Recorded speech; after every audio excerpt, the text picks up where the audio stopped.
បងប្អូនមានតម្រូវការចង់កំងដងជ្រាមបងប្អូនអាចតាក់ទងមកបានអញ្ចឹងដងនៅក្នុងស្តុករបស់យើងឥឡូវនេះគឺមានម៉ូតអស់ហ្នឹងបងប្អូនណាបាទដូចម៉ូតនេះបាទស្អាតមែនទែនប្រភេទដង CNC វៀតណាមបងប្អូនណានេះហាដាម Pro មានគូតឆក់ logo ទីតានាមក៏មាននៅក្នុងស្តុកដែរបងប្អូនមានតម្រូវការតាក់ទងបាននេះមានដូចគ្នាបាទបងប្អូនមើលទៅមួយ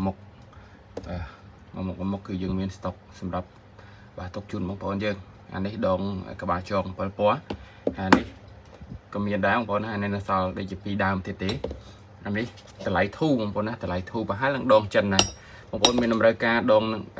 ក្បាលចងហើយចង់បានតម្លៃធូរថ្លៃជាង 50000 រៀលបងប្អូនអាចយកដងនេះបាននេះមេបាយនេះគឺជាង 50000វ៉ាមននេះគឺជាង 50000ហើយជាង 50000សិតតែបានឈុតបងប្អូនណាបានកស៊ូបានក្របទៅអញ្ចឹងបងប្អូនមានតម្រូវការអាចតាក់ទងបានលេខ Telegram លើវីដេអូឬក៏ឆាតចូល page